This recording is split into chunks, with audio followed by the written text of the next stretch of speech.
Bonsoir, chers ambassadeurs de la marque On Passive. Ravi de nous retrouver ce 25 avril 2023. Et nous sommes tous très, très excités parce qu'il y a tellement de bonnes choses qui s'empilent au niveau de On Passive. Alors, je pense qu'on ne saurait trouver meilleur moment que d'avoir le sujet d'aujourd'hui, le thème d'aujourd'hui.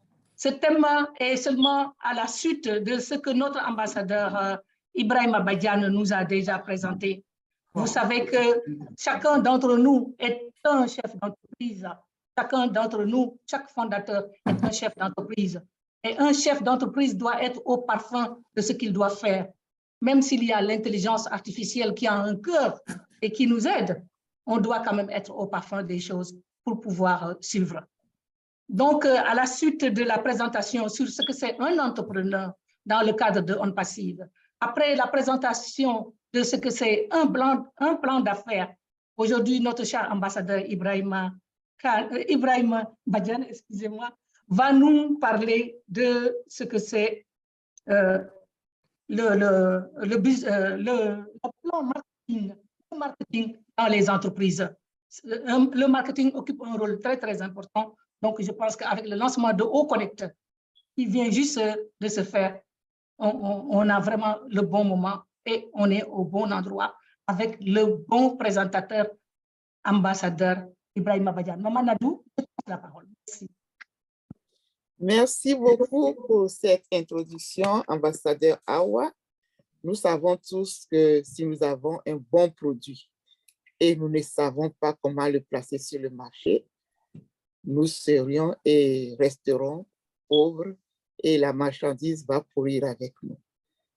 Donc, pour pouvoir montrer à la face du monde ce que nous avons et développer cette valeur pour que tout le monde puisse en jouir, nous allons inviter notre cher ambassadeur Ibrahima Badiane pour nous en parler en long et en large.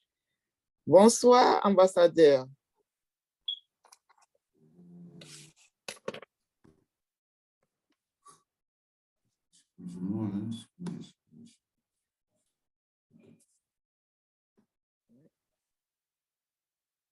Allô? Oui, bonsoir, ambassadeur Badiane. Oui, vous m'entendez? Très bien. Voilà, justement, je vous remercie encore une fois de plus de venir nombreux pour suivre cette présentation d'aujourd'hui qui concerne le marketing des entreprises. Nous savons très bien dans le cadre de On Passive, certains d'entre nous voudront peut-être créer des entreprises. C'est pourquoi nous avons déjà abordé ce thème sur l'entrepreneuriat, ensuite sur les plans d'affaires. Cette fois-ci, nous allons parler du marketing. Lorsque l'entreprise est déjà mise en place et qu'elle a commencé à vendre ses produits, comment faire en sorte que l'entreprise puisse prospérer et obtenir de très bons résultats. C'est ce que nous allons voir aujourd'hui. Mais il faut dire que ce que nous allons faire aujourd'hui est assez simple. J'ai essayé de simplifier cela par des questions qui feront vraiment réfléchir plutôt que d'entrer dans des considérations académiques. Donc, notre présentation est déclinée comme suit. Nous allons faire un rappel de certaines définitions que nous avons déjà vues dans les présentations précédentes. Ensuite, nous verrons quelques questions directrices du plan d'affaires. Nous verrons aussi un exercice d'analyse des consommateurs, la stratégie en relation avec la concurrence et l'identification des concurrents, l'exercice d'analyse des concurrents, ensuite une brève explication de l'approche 4P, qui est une stratégie importante utilisée par les entreprises.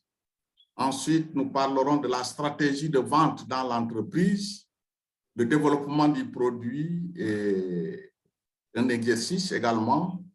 Nous terminerons par la stratégie de prix de vente pour cette première partie, parce que c'est une première partie que nous allons voir aujourd'hui, comme je l'ai mentionné dans l'intitulé, l'entrepreneuriat dans le contexte de l'existence de la compagnie OnPassive, quelle opportunité pour les ambassadeurs, marketing des entreprises, première partie.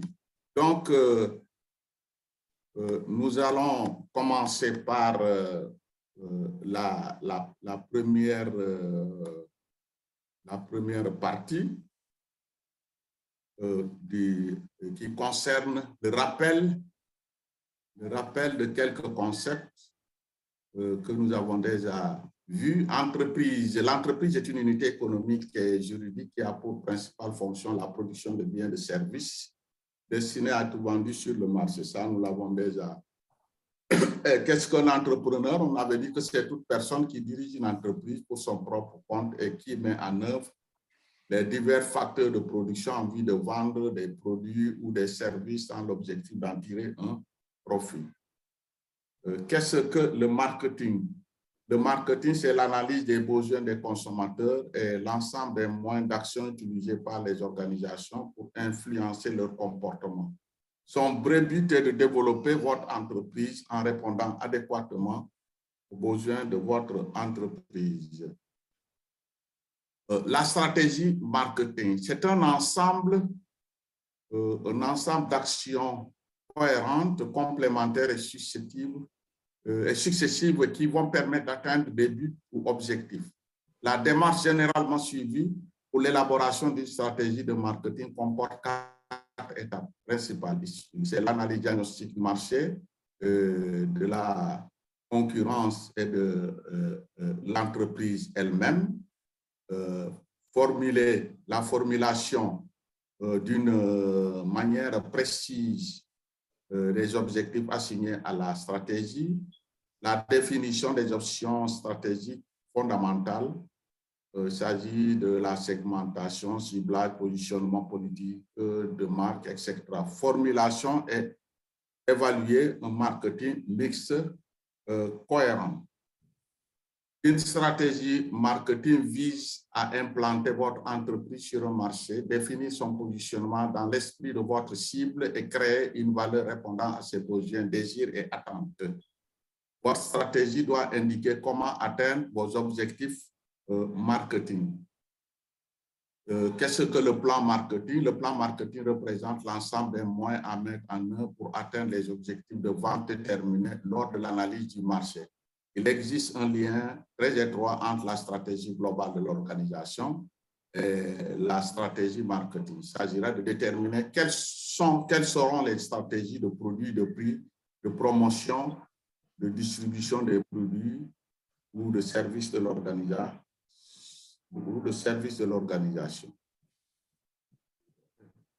Il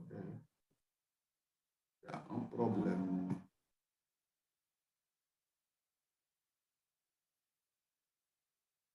Voilà. On va voir maintenant l'analyse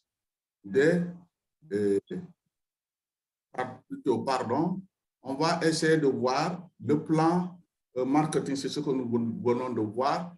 On va essayer de voir quelques questions directrices du marketing. Alors, les questions directrices que l'on peut se poser sont les suivantes. Quels sont les produits que vous voulez vendre? Quel segment de marché cible chaque produit est-il destiné? Où à qui l'entreprise vend-elle ses produits? Dans quelle zone géographique seront les segments choisis? Quelle sera la demande pour le produit ou bien pour les produits similaires et les substituts au sein du segment de marché dans les zones du marché cible? Quelle sera la fourniture de produits similaires et de substituts dans les segments de marché cible à partir des zones de marché. Quelles sont les stratégies des concurrents qui fournissent à vos segments de marché choisis et dans vos zones de marché cible en termes de prix, lieu de promotion? Ce sont des questions qui sont vraiment importantes et qui méritent d'être considérées quand on est vraiment dans le marketing. Parce qu'il s'agit, comme je l'ai dit, des questions directrices, des questions importantes qu'il faut se poser dans l'entreprise. Quelles seront vos stratégies pour fournir à votre segment de marché cible et à votre zone cible en termes de prix, produits liés aux promotions? Quel sera le prix de vente et combien d'unités seront vendues? Quelle immobilisation exige le marketing et combien coûteront-ils? Quelle sera la durée de vie des avoirs et comment seront-ils amortis? À combien s'élèveront les dépenses en marketing, y compris le coût du personnel? Alors, au-delà de ces questions, il y a des questions également qui doivent être posées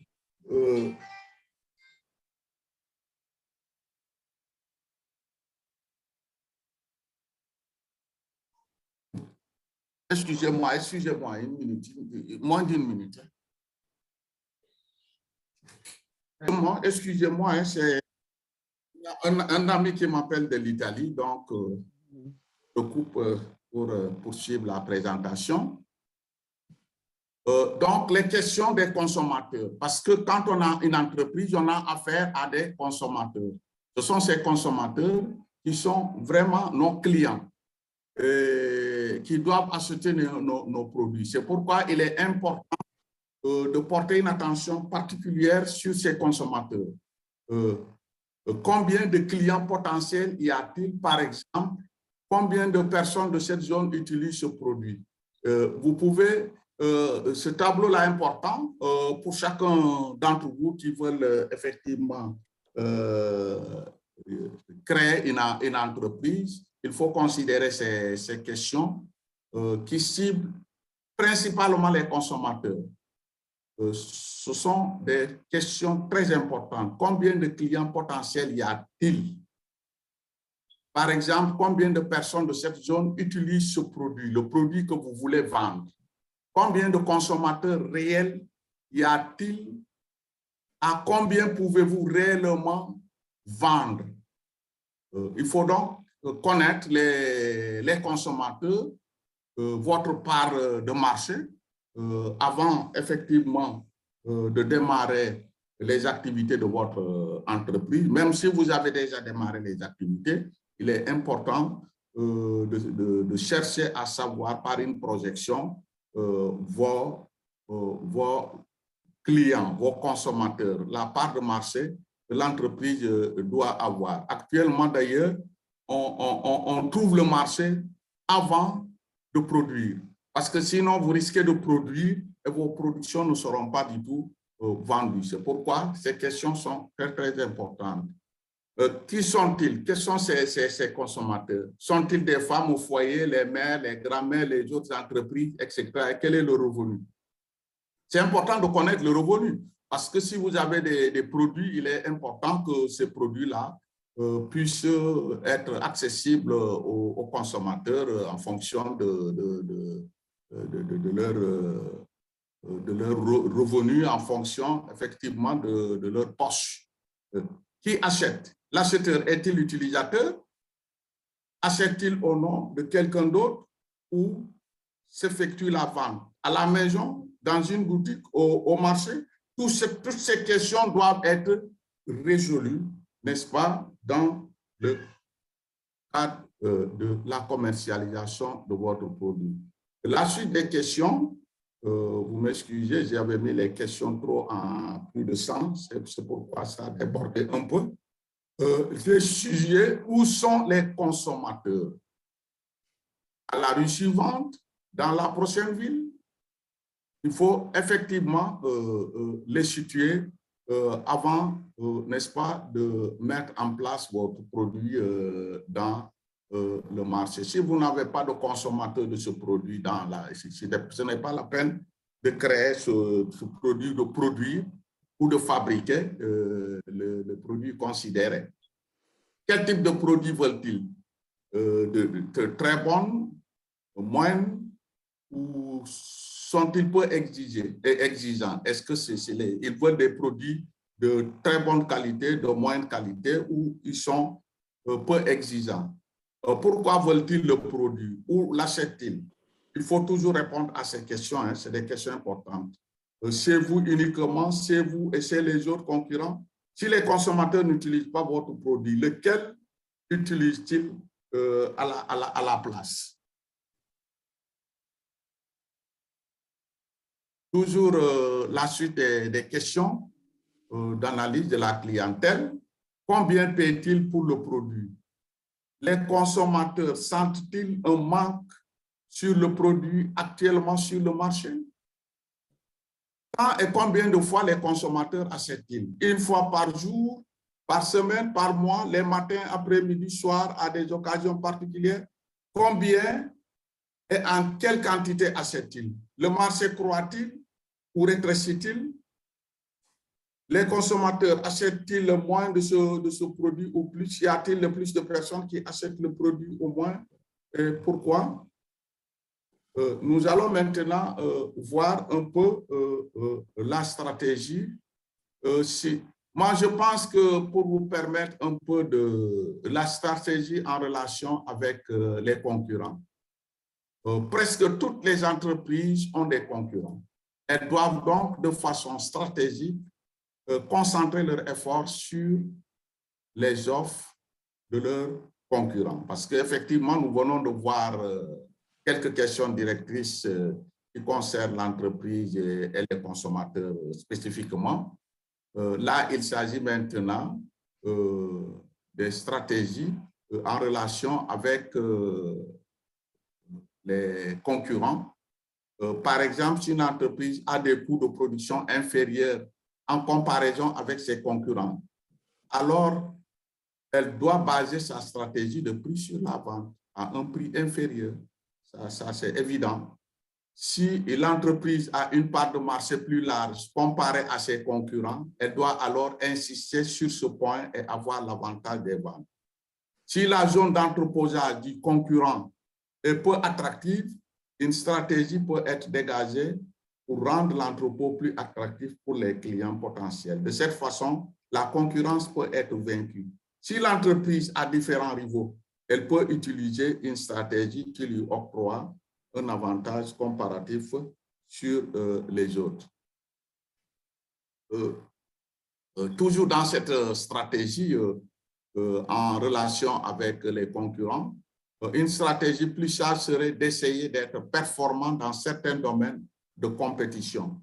Les PME doivent, c'est-à-dire les entreprises, doivent choisir quelques domaines dans lesquels elles excellent dans la concurrence, puisqu'il est difficile d'exceller dans tous les domaines. Ça c'est vrai. Une entreprise ne peut pas exceller dans tous les domaines. Elle doit donc exploiter ses points forts, ses points forts pour pouvoir mieux faire face à la concurrence. Si les concurrents font du porte-à-porte, alors ceux qui n'ont pas d'acheteurs peuvent développer la livraison à domicile.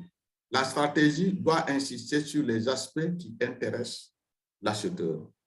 Actuellement, vous le savez, il y a beaucoup d'entreprises qui commencent à livrer leurs produits à la maison, en la livraison à domicile. Alors, l'identification maintenant des entrepreneurs, des questions qui concernent l'identification des concurrents. Qui sont mes concurrents? C'est des questions importantes. Quels sont leurs produits? Quelle est la qualité de leurs produits? Tout cela doit être recherché par vous. L'emballage. Est-ce qu'ils font de l'emballage ou non? Quel est leur emballage? Pour ce qui concerne maintenant leur prix, quel est leur prix? Existe-t-il une concurrence de prix? Font-ils des remises? Leur emplacement, c'est-à-dire la place, où sont-ils? peuvent-ils efficacement atteindre les consommateurs? Pour ce qui concerne maintenant la promotion, c'est-à-dire la communication, quelles sont les méthodes de publicité et leur efficacité? Comment font-ils la promotion de leur vente, exposition et autres types d'outils de promotion? Les concurrents ont-ils des agents commerciaux compétents? Maintenant, on en vient maintenant à l'exercice d'analyse de la concurrence. Ce sont des exercices que j'ai mis en gras parce que c'est important, c'est ça qu'il faut considérer comme des récapitulatifs. Qui sont vos principaux concurrents? Quels produits offrent-ils? À combien les vendent-ils? Depuis combien de temps sont-ils dans les affaires? Sont-ils débordés? Quels sont leurs projets? Quelle est leur force? Pourquoi les clients achètent leurs produits et pas les vôtres?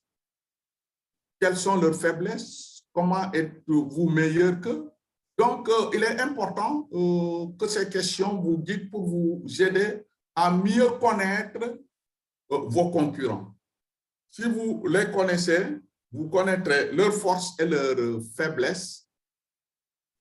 Vous connaissant votre propre faiblesse, vous allez pouvoir, n'est-ce pas, utiliser cette faiblesse pour leur faiblesse pour pouvoir vendre vos produits. Toujours dans l'analyse de la concurrence, qui sont leurs fournisseurs? Font-ils de la publicité? Combien de fois et où? Font-ils des offres promotionnelles spéciales pour attirer les clients? Leurs clients sont-ils satisfaits du choix actuel? Comment vos concurrents réagissent lorsque vous commencez à prendre certaines parts de marché? Alors, maintenant, on va parler un peu de l'approche 4P, c'est-à-dire le marketing mix. Quand on parle d'approche 4P, beaucoup ne savent pas de quoi il s'agit. Je vais vous l'expliquer. On appelle souvent stratégie commerciale le développement d'un marketing mix approprié. Le marketing mix, c'est ce qu'on appelle souvent les 4P. Les 4P, ça veut dire quoi? Pourquoi 4P? 4P, ça veut dire, il y a 4, effectivement, hein, P, c'est le produit, ça commence par P. Le prix commence par P. La distribution, la place, c'est la place, ça commence par P. La promotion commence par P. C'est pourquoi on appelle le marketing mix ou les 4 P. Donc, c'est l'ensemble des outils dont l'entreprise dispose pour atteindre ses objectifs auprès du marché visé. Je vous ai parlé des variables d'action de ce plan d'action. Ce sont les 4 P. C'est aussi un ensemble cohérent de décisions relatives aux politiques de produits, de prix, de distribution et de communication. Maintenant, on va voir effectivement pour ce qui concerne, je vais, excusez-moi un peu, c'est ça, c'est les stratégies de vente maintenant. Si l'équipe de vente de votre entreprise n'est pas formée pour gérer les clients, ils peuvent aller vers d'autres entreprises. Ça un peu montre l'importance de la formation avant la commercialisation des ventes. Il faut donc former votre équipe pour qu'elle puisse mieux vendre, pour qu'elle puisse mieux gérer la clientèle. Parce que si la clientèle est mal gérée, ils vont aller ailleurs. Toutes ces questions doivent être gérées délicatement. Il faut éviter aussi de confier la boutique aux parents. On l'a dit la fois passée, quand vous créez une entreprise et que vous recrutez vos parents, ils risquent, s'ils ne sont pas conscients ou parfois jaloux, ils risquent de mettre en faillite votre entreprise. Il faut donc vendre en collaboration, parfois avec des supermarchés ou des distributeurs très visibles et très respectés en alternative. Dans tel ou cas, les acheteurs ne doivent pas douter de la qualité de leurs produits. Cela implique certains PME qui utilisent par exemple ce canal qui toutefois devrait offrir des produits de bas gamme, ce qui aurait un impact négatif pour le supermarché. Ainsi, c'est une approche qui pourrait être adoptée pour les ventes de l'entreprise et attirer plus de consommateurs. Bon, lors d'une étude que je faisais avec les étudiants, des étudiants de Dakar m'ont dit que c'est pourquoi j'ai inséré cet élément-là, que le supermarché qui est à Dakar, Awawa nous le confirmait, hein, le supermarché de Dakar au centre, qui est très connu, permet à certaines petites et micro-entreprises de placer des produits tels que la vaisselle, des chaussures, des produits artisanaux, etc., ou de les introduire directement sans concurrence avec les produits du supermarché. Absolument. Ce sont des stratégies, effectivement, selon mes étudiants, que ces entreprises font pour pouvoir écouler leur production. Si le marché est régional, les produits peuvent être distribués par un magasin de vente en détail compatible au niveau régional. Il faut aussi assigner un commercial avec de bonnes aptitudes à la communication. Cela constituera une bonne technique de vente. Certains utilisent le canal de l'amitié pour vendre aussi. Oui, les gens beaucoup utilisent le canal aussi de leurs amis pour pouvoir vendre. Bien que l'amitié constitue une part importante de la vente, le produit devrait être adéquat tant sur le prix que sur l'utilisation qui est prévue. Le développement du produit implique une prise de décision en tenant compte des questions suivantes. Quel produit fabriquer ou produire? Il peut s'agir d'une entreprise, d'une industrie. Vous avez créé une entreprise qui fabrique des produits ou une industrie ou bien une entreprise qui produit effectivement des produits comme l'entreprise que nous allons voir sur l'étude de projet qui, plus tard, elle produit, fait la production de maïs, la production et la commercialisation du maïs. Quelle devrait être la qualité, le désigne, le modèle, l'apparence ou le style du produit? Quel devrait être le nom de la marque, de la variété si c'est une culture, si c'est un produit industriel, c'est la marque, si c'est un produit agricole, la variété. La comparaison du produit avec ses concurrents devrait être aussi envisagée. Ainsi, les questions suivantes devraient être posées. Puis-je fabriquer un produit de meilleure qualité que les autres? Puis-je garantir mes produits? Le désigne de mon produit peut-il être meilleur que les autres? Puis-je utiliser de la matière première de qualité? Puis-je étiqueter mon produit? Pour l'identification des alternatives, une étude de marché serait un outil adapté. La recherche peut aider d'analyser les sujets suivants. Est-ce que le produit est unique? La clientèle et ses besoins, les segments du marché, la fréquence des achats, la disponibilité des produits similaires. La planification pour conquérir de nouveaux marchés demande une recherche encore plus profonde. Avant cette planification, il faut consulter la liste que je viens de vous montrer, mais il y a aussi une autre liste suivante, celle-là, qui, elle, indique effectivement le développement des produits. Pour ce qui concerne le marché potentiel du produit, s'il s'agit d'un marché potentiel du produit, voilà les questions que nous devons poser et trouver la réponse.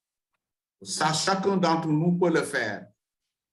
Vous avez une entreprise, vous avez les séries de questions là à votre disposition. Vous posez ces questions et vous cherchez les réponses. Quels produits sont achetés et à quel prix? Quel est le potentiel du produit dans le marché? Quelle part de marché tient l'entreprise actuellement? Combien de pourcents d'augmentation de la part de marché seront possibles dans une période d'un an, d'un mois, de 2 mois, de 3 mois, de 6 mois, d'un an, etc. Comment minimiser les coûts? Il est important de minimiser les coûts parce que la minimisation des coûts va vous permettre de baisser vos prix et de pouvoir vendre mieux vos produits. Qui sont les acheteurs du produit? Quelles sont les menaces dans l'avenir? Il faut essayer d'identifier les menaces et essayer de prévenir. Faut-il commercialiser directement ou par des intermédiaires? Toujours pour le développement de vos produits. S'il s'agit maintenant des concurrents, des produits des concurrents, pourquoi les consommateurs préfèrent votre produit? Les produits des concurrents, plutôt que les produits par rapport aux produits des concurrents. Qui sont ces concurrents? Il faut les identifier, comme on l'a dit précédemment. Quels sont les concurrents existants et leurs produits? Quels sont les avantages et désavantages de vendre à un prix plus bas que les concurrents? Quelles sont vos forces et faiblesses par rapport aux concurrents? La répétition est pédagogique, ça c'est important. Ce sont des questions également qu'il faut capitaliser pour pouvoir faire face à la concurrence. En ce qui concerne maintenant la qualité, toujours pour le développement de votre produit, les questions à répondre sont les suivantes. Quel type de produit et de quelle qualité sont déjà présents sur le marché? Quelle est la réponse de votre produit à la demande des clients? Vous avez un produit, vous l'avez mis dans le marché, comment les consommateurs, les clients ont-ils réagi? Améliorez-vous la quantité ou la qualité de votre produit continuellement? Le personnel est-il qualifié pour garder la qualité de votre produit?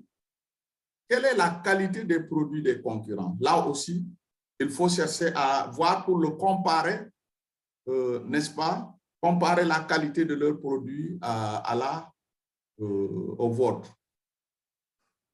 Maintenant, s'il s'agit de marque, la stratégie de la marque demande d'analyser les points suivants. Quel nom de marque choisir? Beaucoup de personnes aujourd'hui achètent en fonction de la marque. Je préfère par exemple la marque Renault plutôt qu'une autre marque. Voilà, si effectivement les clients choisissent la marque pour choisir, n'est-ce pas, leur produit. Quelle stratégie de marque serait plus efficace? Quel type de marque est moins coûteux pour la promotion, l'emballage et la vente? Quels sont les avantages et désavantages des différentes options de marque? Pour le développement des produits existants maintenant, il s'agit des produits existants, la clientèle serait prête à consommer votre produit à condition qu'il y ait des modifications qui répondent à ses besoins. Les modifications de produits demandent des études de marché et des réponses aux résultats d'analyse suivantes. Est-ce que le produit peut être modifié techniquement? Quelle sera la valeur pour les acheteurs? Quels seront les coûts de modification? Quel sera le produit compétitif? Quel serait son prix plus élevé ou plus bas après modification? Quels seront les prix en hausse acceptés par l'ancienne et la nouvelle clientèle? Maintenant, on en vient toujours aux questions de capitalisation.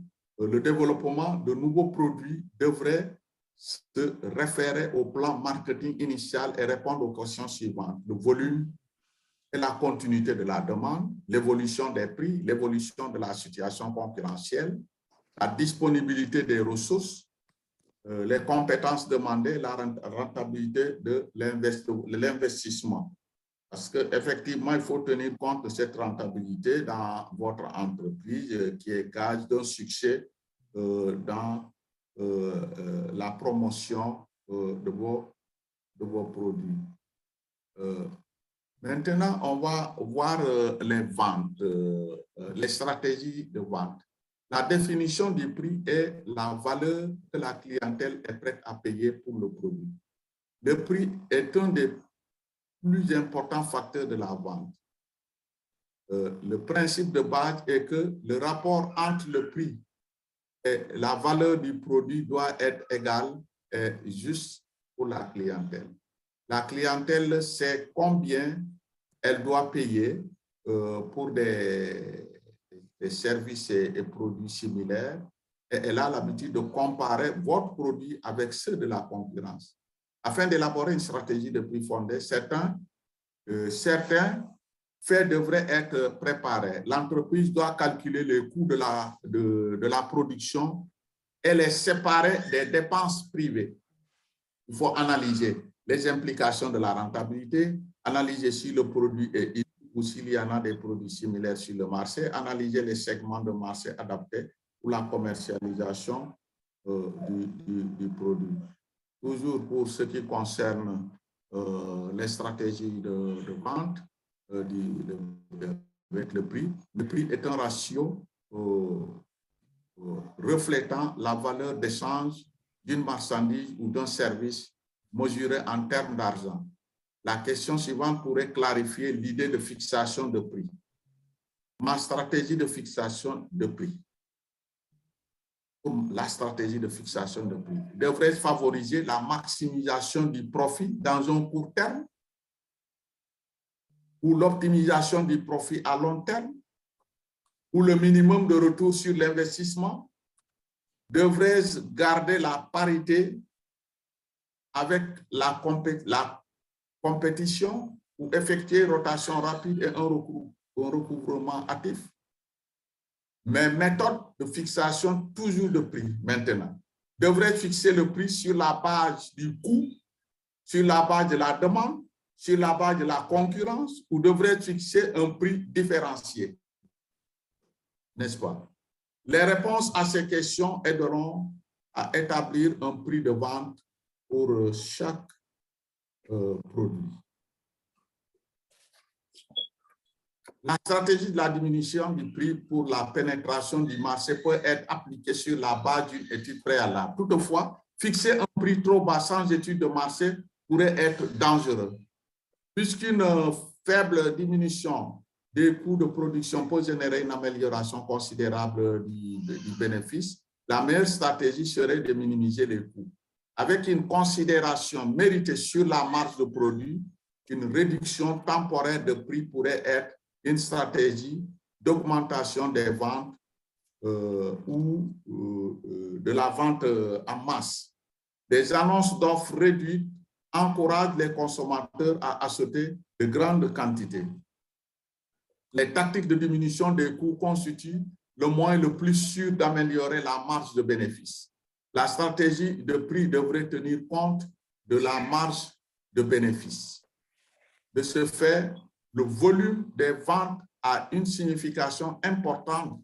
Certaines entreprises accordent plus d'importance à la vente d'unités qu'à la marge de profit, ce qui est très risqué. La fixation de prix étant l'élément stratégique le plus commun, certains schémas seront esquissés comme ci-dessus. Offrir des prix réduits est un moyen efficace d'attirer les clients ou d'essayer un produit. Toutefois, cela devrait se faire uniquement dans une période bien déterminée. La stratégie de développer des produits de qualité à des prix raisonnables est aussi une approche de prix très pratique. Mais fabriquer des produits ou produire des produits de qualité inférieure à bas prix est une autre approche plus pratique pour la micro-entreprise. La meilleure stratégie de prix et la mieux préférée est de réduire les coûts et par conséquent diminuer la marge bénéficiaire, ce qui arrange aussi bien le fabricant que l'acheteur. Je vous demande d'éviter d'écrire sur l'écran, s'il vous plaît. Si une petite ou micro-entreprise a une marge de bénéfice de 10% et diminue ses coûts, elle sera automatiquement en mesure d'améliorer son prix. Dans ce même cas, améliorer les bénéfices par l'augmentation des ventes est intéressant pour l'entreprise. Offrir aux clients fidèles un magasin spécial d'approvisionnement, de vente au détail, au rabais est aussi une stratégie qui peut être réalisée. Donc là, on est en train de capitaliser toutes les stratégies possibles. À chaque entreprise de choisir les stratégies qui peuvent l'aider à mieux fixer ses prix. Maintenant, pour ce qui concerne le test des prix, parce que il est important parfois que l'entreprise essaie de tester ses prix. Fixer des prix sans les tester sur le marché est risqué. Il est recommandé de tester les effets du prix sur la demande, la compétition, l'évolution des segments du marché, l'acceptation du produit, la quantité des ventes. Votre approche de commercialisation devrait être testée sur la base d'un échantillon limité afin de vous engager en exhaustif. Cela vous donne l'opportunité de comprendre les réactions des consommateurs, analyser si la stratégie du prix est adaptée, mieux comprendre le fonctionnement du marché, analyser la réaction également des concurrents. On va maintenant terminer par toujours le test, la stratégie de test des prix. Tester le marché pour fixer le prix comprend les mesures suivantes. Il faut fixer les prix, initier des programmes promotionnels, effectuer des interviews avec des clients potentiels, collecter des informations et statistiques, analyser la réaction des concurrents, évaluer les résultats, réviser les prix si nécessaire. Je vous remercie de votre attention. Mais ce qu'il faut dire, je résume un peu pour dire que il est très important avant de fixer les prix, de tenir compte souvent des coûts de production.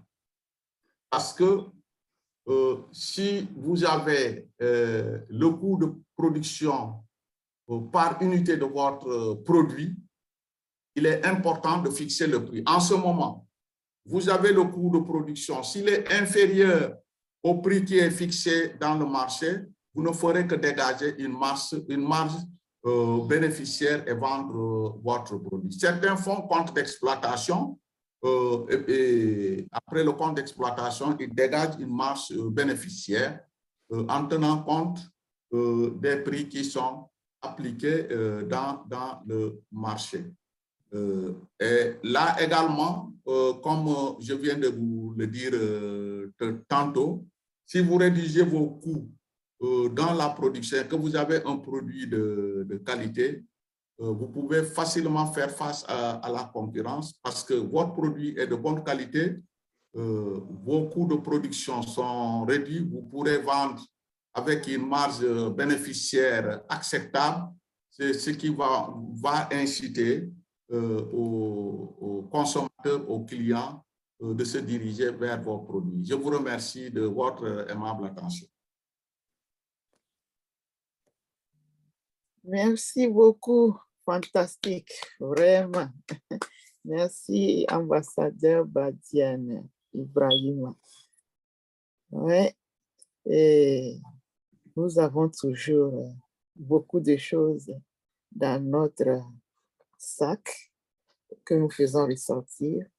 Peut-être que les gens se demandent, on a dit par rapport à un passé, mais ça n'a rien à faire avec, oui, nous parlons des entrepreneurs. Qu'est-ce que nous allons faire à part les produits que nous avons dans notre écosystème? Qu'est-ce que nous pouvons faire en dehors de ça?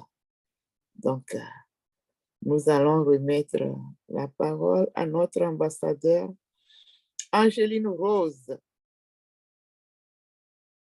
ou ambassadeur Chardy.